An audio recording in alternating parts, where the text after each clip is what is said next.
Okay, we are here with Jewel Spear, fifth year senior, going to do the final get to know you questions that I always do with y'all. These are going to be would you rather and why questions. And the first one is speak all the languages of the world or read people's minds. I'd say speak all the languages in the world Why would you do that? because if you're able to do that, you'll make a lot of money from that. And I just like being diverse, and I don't really want to know what other people are thinking. Yeah, I mean, the advantage of knowing every language would be incredible. It really Mhm. would. Would you rather be YouTube or TikTok famous and why? I would say YouTube famous. I think the longevity of YouTube is gonna be much longer than TikTok. So I would say YouTube. You can make some money over on YouTube too. So think about that down the road. All right, 500 years on Earth, but as one person, you're going to live 500 years or 100 years, five consecutive times, but you got to be different people each time. Which one? This one's hard. Being the same person for 500 years is like OD, I'm not even gonna lie, but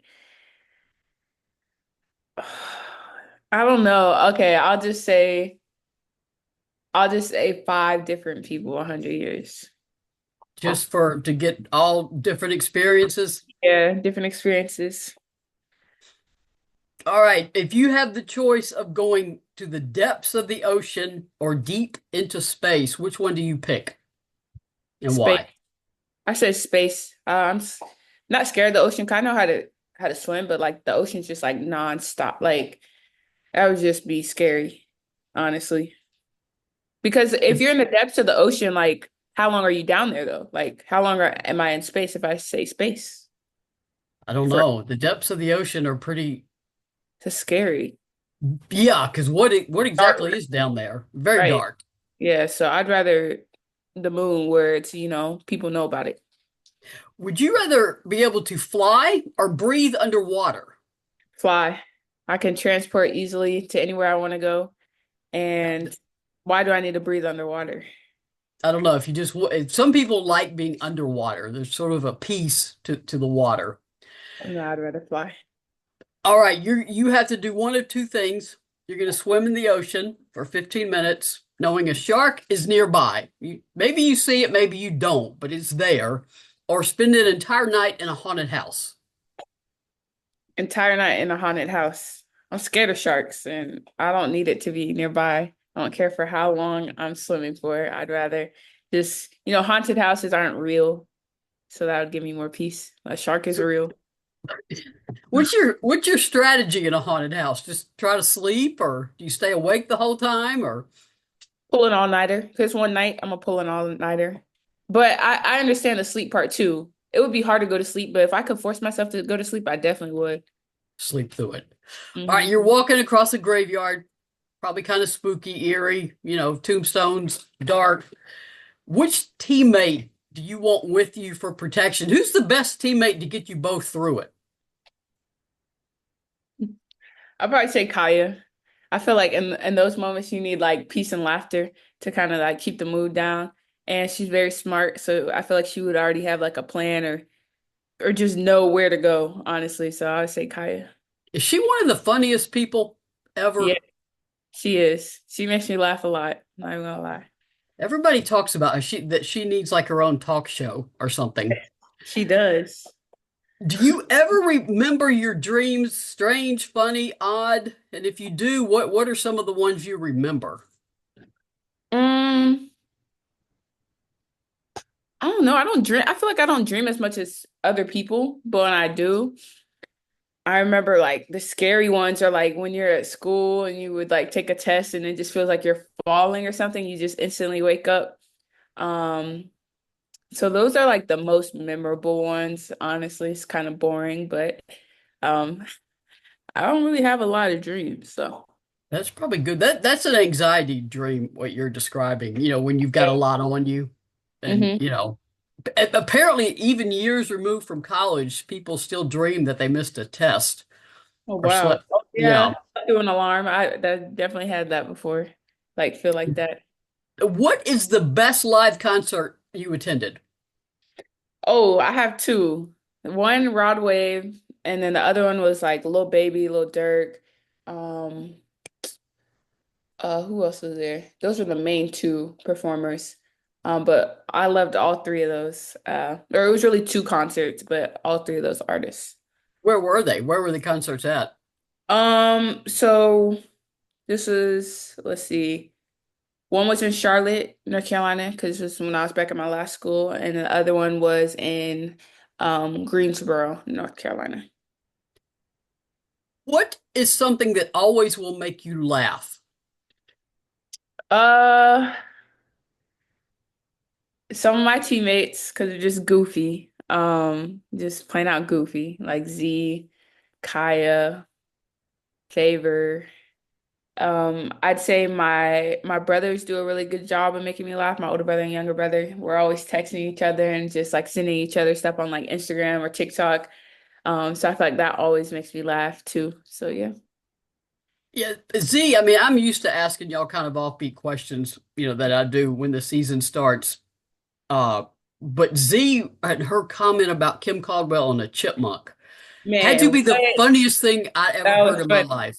That was funny. I asked her, I'm like, Z, why a chipmunk? Like, why did that animal come up? And she's like, I don't know. She's just a chipmunk. And I like how she explained it though. Like, Mhm. hey, it makes sense to her. It makes sense to me. But I just never thought of somebody being compared to a chipmunk.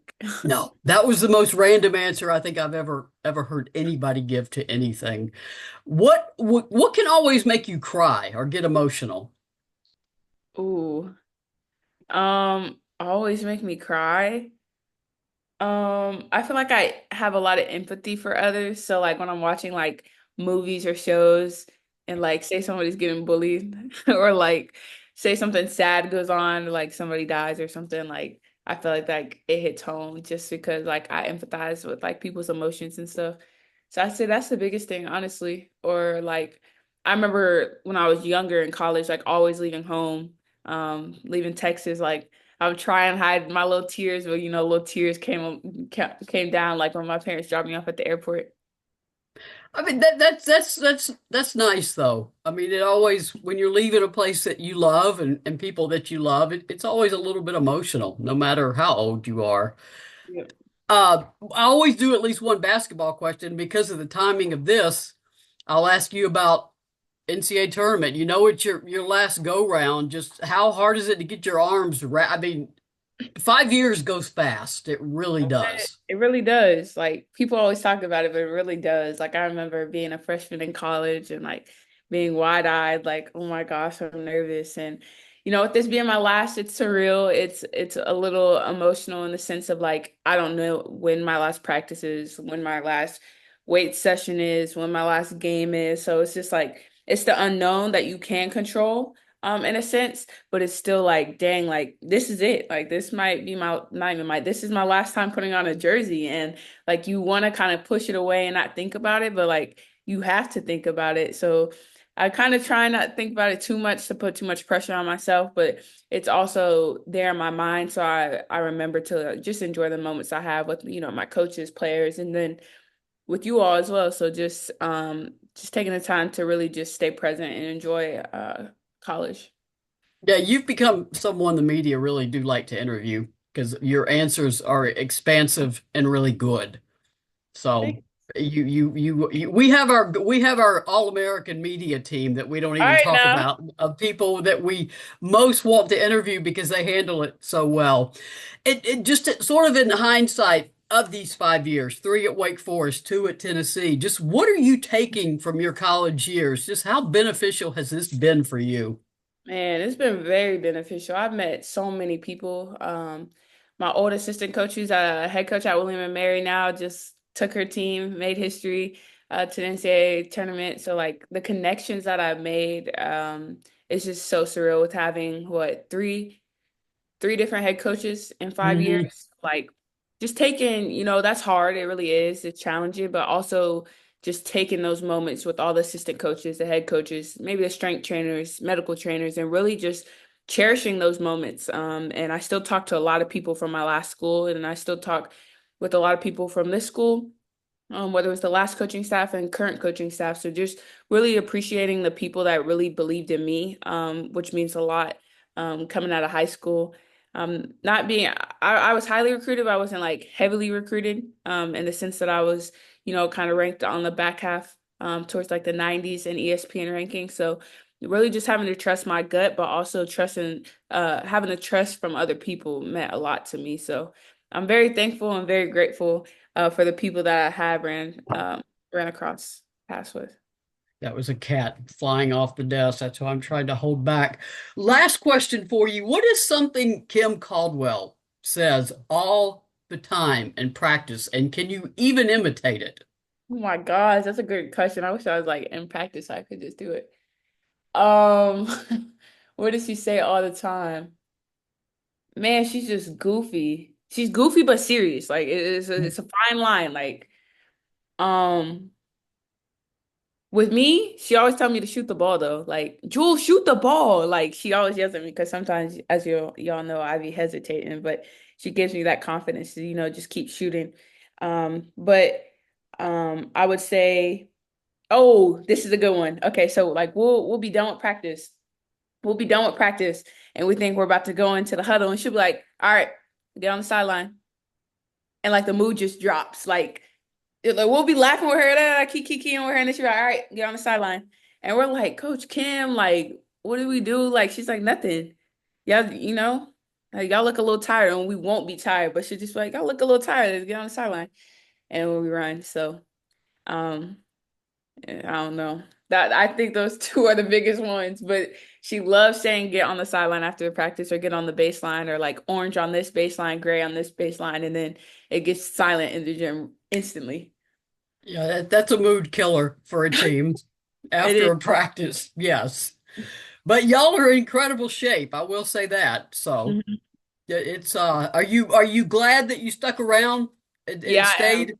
Yeah, I am. I am thankful for it. Like it was a lot of unknown, but that knowing that they were going to bring in a coach that, knows how to win, build a culture and stuff like that. I'm very thankful I stayed, and I think like I'm in the best shape of my life, and I'm playing different, a more all-around game. So I'm very thankful that I stayed. All right. Thank you. Thank you so much. I will stop recording us.